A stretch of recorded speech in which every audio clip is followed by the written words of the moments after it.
Hey guys, so we got a new feature for our videos this week. It's going to be full HD. I think that this video will download in 1080p. So that'll be the first of my videos that's actually downloaded in 1080p instead of the 720p. So we've had HD before, but now we're going to have full HD. So let me know if you see any differences. It's probably not going to be a huge noticeable difference, but it should still look pretty good. Not that it didn't before, because 720p looks pretty good to begin with. So moving on, our lure review this week will be on the Jackall Aska SR. It's just a shallow diving squarebill crankbait. It's a Japanese lure. You're going to pay a little bit more money for it, a premium price, but you'll get premium components. So let's check them out. Alright guys, so the Jackall Aska SR. I think the SR just stands for shallow running. They have two different sizes. Originally they had just the 60, and then this year they came out with the smaller size in the 50. And then if you watch some of the Tackle Warehouse videos that are being put out, Jared Lintner endorses this brand, and he was talking about this in one of the later Tackle Warehouse videos, and he was saying that there's going to be a 70 coming out soon. I don't know the dimensions of the 70, but I will go ahead and throw that into our lineup just so our lure review is a little bit more complete. So we have two different sizes that are out right now. The first size is the Aska 50, and that has a length of 2 inches, a weight of 1/4 ounce, and a diving depth of 3 to 4 feet, and it is floating. The next one is the 60, the original, which is what this one is. This one is 2.5 inches. It's 3/8 of an ounce, has a diving depth of 3 to 4 feet, and it is floating as well. And I would imagine, like he was saying, the 50 or the 70 size, so that'll be just that much bigger. It'll be probably close to 3 inches, and that one will probably have a weight of, I'm guessing, 5/8 of an ounce. So it'll probably, let's give a comparison here. Here's Excalibur XCS 100, and then there's your Jackall 60 right above it. So it's that 1.5 size that I like, which is why I have it. So a few of the features that we're going to go over here. The main feature being this circuit board lip that they have here. There was a comment left on my last video that I did, and the guy that left it gave me some food for thought about this squarebill, about the way it dives, offering less resistance, being that he was referring to the Spro, but this is the same type of circuit board lip here, and it was something that I never really thought of. The circuit board lip is a stronger bill, being that it's made out of fiberglass. It'll be able to run into cover a little bit better. But something that I never really thought of that he brought to my attention was the idea that there was, with the thinner bill, it offers less resistance rolling through the water, so it might be able to dive a little bit deeper. Just something to think about. I didn't notice any of that when I was fishing with this. I didn't notice that it dove any deeper than a normal squarebill crankbait. It does hit that 3-foot range that I look for, and it hits it fairly easily. So with that being said, there's your traditional squarebill with that circuit board lip, and maybe we'll show it up against the Spro Fat John. Spro Fat Johns, they're about the same thickness, it looks like. The Ima squarebill that I have floating around here somewhere, it seems to have, I think, a thinner bill. Yeah, it's just a tad bit thinner. I don't even know if you can see that, but there it is. So we have, they say that these are Gamakatsu hooks on here. And if you look at the split rings that it has, they're like this black anodized split ring. They're very nice looking. And then the oval ring in the front for ease of tying. It only has, it's kind of an interesting tie here as far as the oval ring. It only loops around itself one time. So you've got two, you got a stacked on here two, and then on the other side it's only one. So I don't know what that's all about, but it's just a little bit different. Like this Excalibur has an oval ring, but it has, you can see it's stacked up on both sides twice. And this one's only stacked up on one side twice. So just small little things. It doesn't mean anything, but in the interest of being complete for the review, these are the things that I notice. The other thing that they talk about this bait having is this these two little pieces of molded plastic on this front hook keeper here. They say that this almost retains the split ring in there a little bit better. They say it retains the hook better, but the hook isn't tied or isn't attached to this ring here. It's the split ring. So the split ring is supposed to be contained a little bit better and not hang up on your bill or on the hooks. Now, here's the thing. I don't see this. I think this thing is being a little over glamorized as something that is a huge help. I don't really think that it helps as much as they say it does. I think it does keep the split ring from moving forward this way just a tiny bit, but I don't think that I don't think that it's offering up all the stuff that they're saying that it's offering up, as far as it'll not make your hooks bind up. Because to be honest with you, when you look at this thing and you look at how close it already is to binding up with that bill on the front there, I mean, there it is. It's really close. Point being that if you were to upsize your hooks, I would be willing to bet that they're going to hang up with each other because they're so close. I mean, look at how close that is. It's almost there already. So, just something to think about.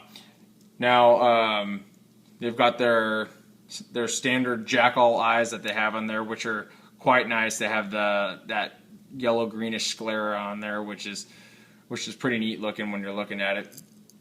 And then it has all that three-dimensional 3D gill plate with the raised gill plate and the etching on for the scales. Sorry, I can't talk today, you guys.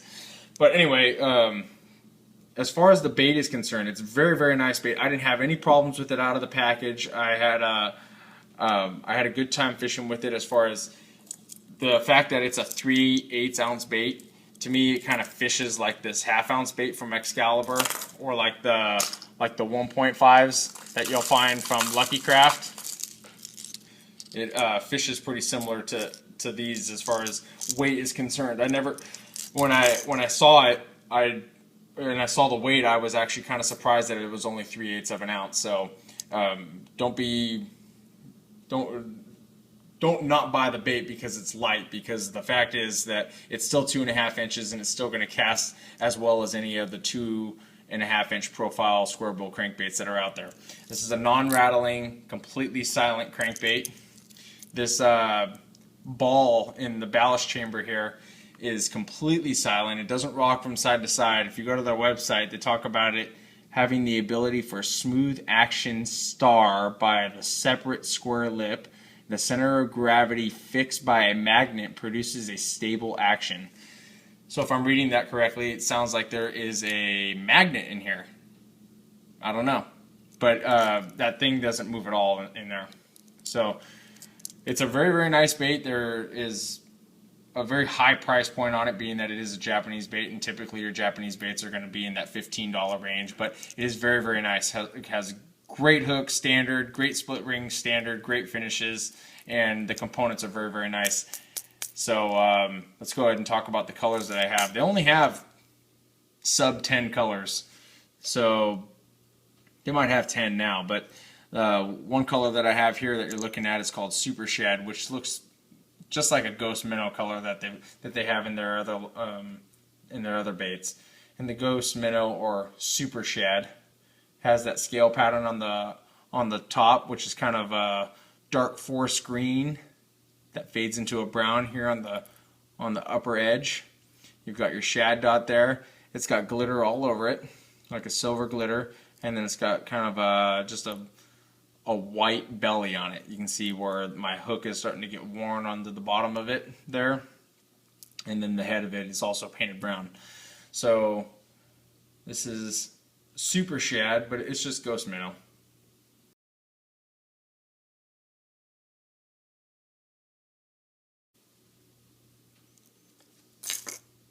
Next one we have here is called Chartreuse Shad, which is just it's a sexy shad, but has just a little bit more detail in it than your run-of-the-mill sexy shads that you're going to find out there. You've got this nice, it looks a lot darker on the camera, but it's more of like a lighter brown. This is showing up as a dark brown. It's a lighter brown, and it's got this the nice blue, like that sky blue on the back of it with the scale pattern.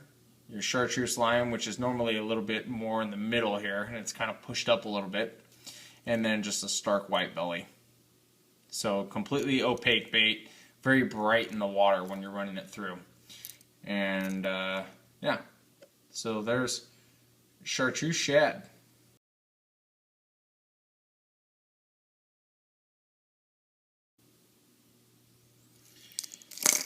So we'll do this measurement really quick. My measurement says that the ring is almost completely in line with the end of the bait, so it is just over, it's about 2 3/8 inches. It's definitely under 2.5 inches. And then with the bill, it's right at 2 3/4. No, it's a little bit less than that. It's just under 2 3/4. A little over 2 5/8. So there it is, you guys. The Jackall Aska, very, very nice bait. I had a lot of fun fishing with it. If you want a premium crankbait, this is where it's at. You're going to get premium finishes and premium components. So, as a side note, I ended up getting that camera, you guys, and here it is. I got that GoPro Hero 2 camera. I went and bought it this week.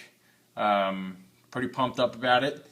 We're going to try to get some new footage out there for us of me doing some fishing with some of the baits that we have. I'm not going to include a lot of footage of the baits that I use. If I happen to use a bait that week and it works, then that's great. But when I go fishing, the footage that I'm going to get is just going to be my normal weekly fishing outings that I'm going to put on here. So a little bit about the Hero. This one does full HD, but for the interest of being smooth, you can see I've got it set at 720 at 60 frames. So I don't think YouTube lets you upload in 60 frames. I think it'll play back in 30 frames, but I still think it'll look smooth because the original recording will be in 60 frames. So I'm going to be recording in 60 frame or 720 at 60 frames. And they come with 2 different backs. They have a non-waterproof back, and then they have the waterproof back.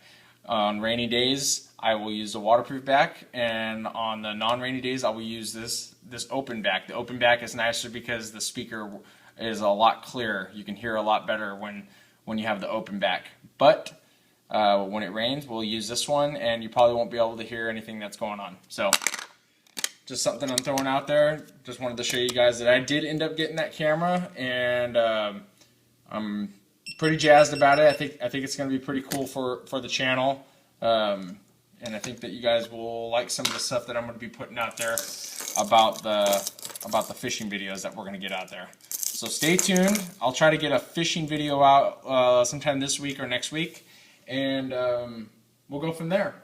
All right, guys.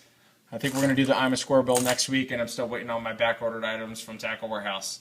All right, guys, take care, and leave a comment, and please like my video if you guys liked it. I really appreciate it. Thanks a lot.